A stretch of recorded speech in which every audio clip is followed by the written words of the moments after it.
Hi everybody. Well, I'm just backtracking some old lanes that I used to cycle when I was a kid, and I used to live at a village near here, and I did a U-turn earlier because I obviously took a wrong turning, and I'm definitely sure that up there is where I need to go. So when the train's passed, I don't know how long, and the keeper comes out and opens the gates, then I'll continue up that way and try and retrace some old roads that I used to go onto. I don't know how long wait I've got. Hi everyone, back again, helmet off. I've just spoken to the gatekeeper who looks after this gateway. Apparently it remains closed unless anyone wants to cross. That's why there's a sign over here. I did read it but didn't really let it sink in. It says push button when road is closed, obviously, so you can check when the train's coming to let you through. Now I can't remember when I was a kid and I used to cycle these lanes whether these gates used to be open, but that's going back, oh good grief, over 20 years.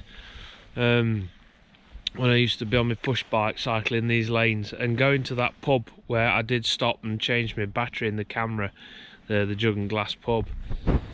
So it is good to be out. I did decide that I was going to go off on a long ride, doing higher speeds, going down motorway and that sort of thing, to a couple of bike shops. But on my way there, I just didn't want to. I changed my mind. I just wanted to go down all little old roads, just poodle along at 20, 30, 40 miles an hour, and I'm more happy doing that. I know it's a 700, this bike,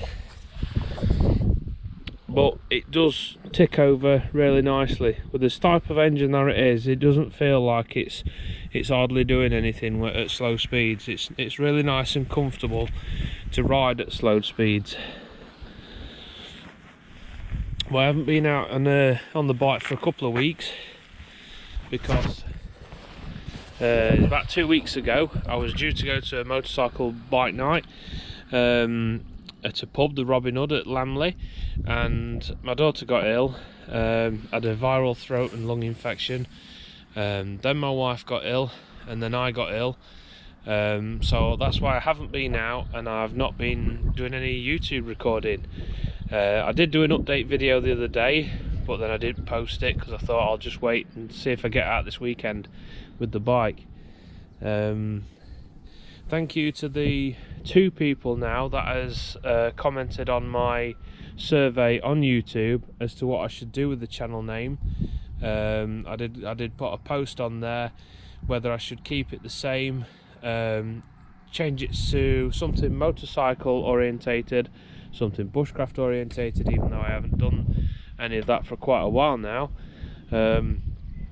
or keep it the same and have the competition. Now the reason I was thinking about having it bushcraft orientated is because I was thinking about getting another bike with the racking and everything on it, so that I can go off into the woods or go off to campsites and do some camping with a motorbike and cooking and all that sort of stuff. So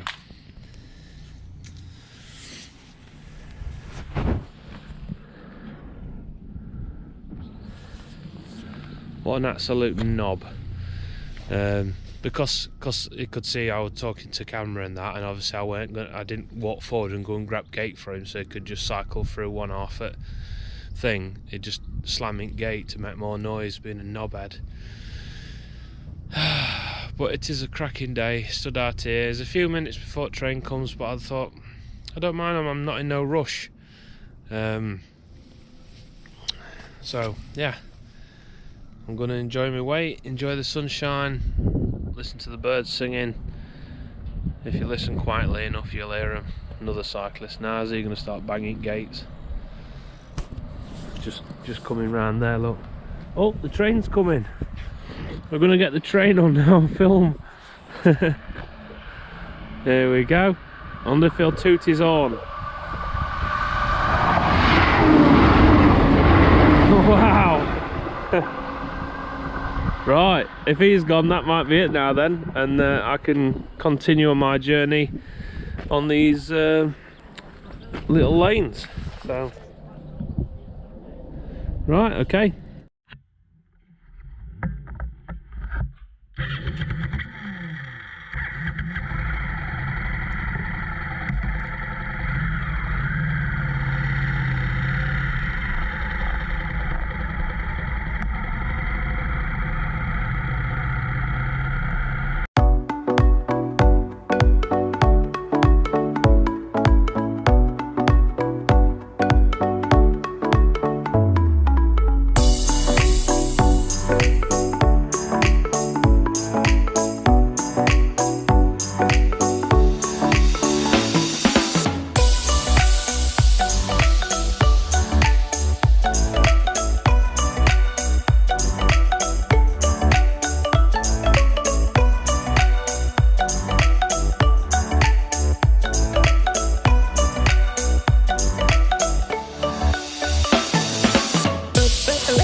Hi everybody.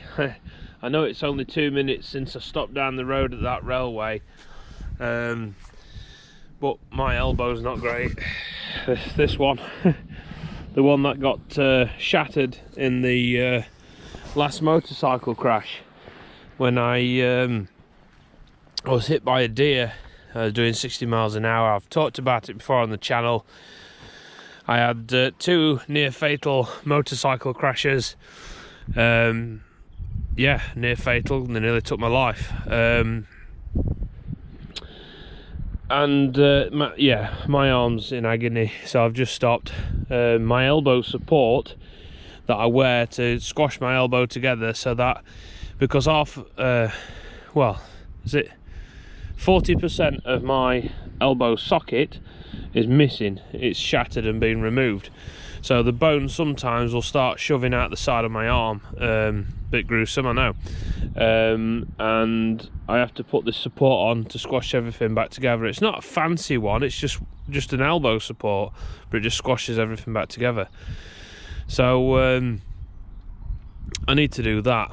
Well, that's at home. So there's another ride on tomorrow. It's the Easter egg run.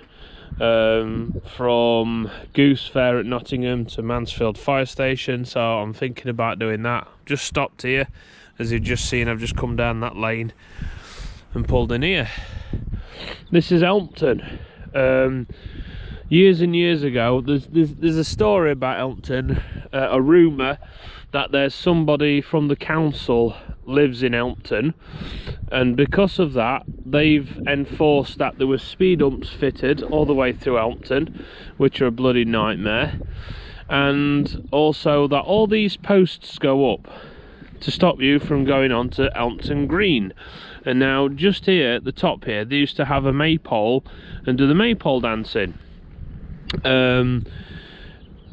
The story was that there was put up to stop travellers coming and settling, but I can't remember ever travellers being on here. If it was, it might have only been once. And they used to cut all this, as now you can see it's just left. It looks like there's some pathways, walked into it, dog waste bin over there. But yeah, it were lovely up here. You could come up here, sit and have a picnic.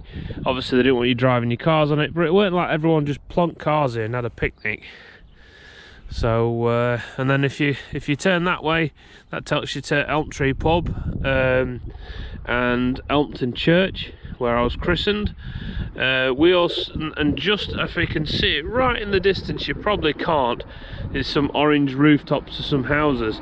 That's Cresswell, and we lived at the top of Cresswell, and we used to walk through the woods, through the fields and then the woods, and then go up to the Elm Tree Pub for pop and crisps and stuff like that on a summer's evening. It were grand, fantastic memories. And of course, as a kid, I used to cycle all up it, all these lanes. Never had a puncture repair kit or a pump with me. We used to cycle up here, and I went down this lane, literally the reverse of where I come, over the railway track, and went to the Jug and Glass pub and stuff like that.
So, just made it here. Had a chat to this biker who's gone to get himself a cup of tea. That's what I'm going to do next. And yeah, there's a few bikes here. So this is the cafe, which has grown a lot bigger than what it used to be, near Ollerton Island.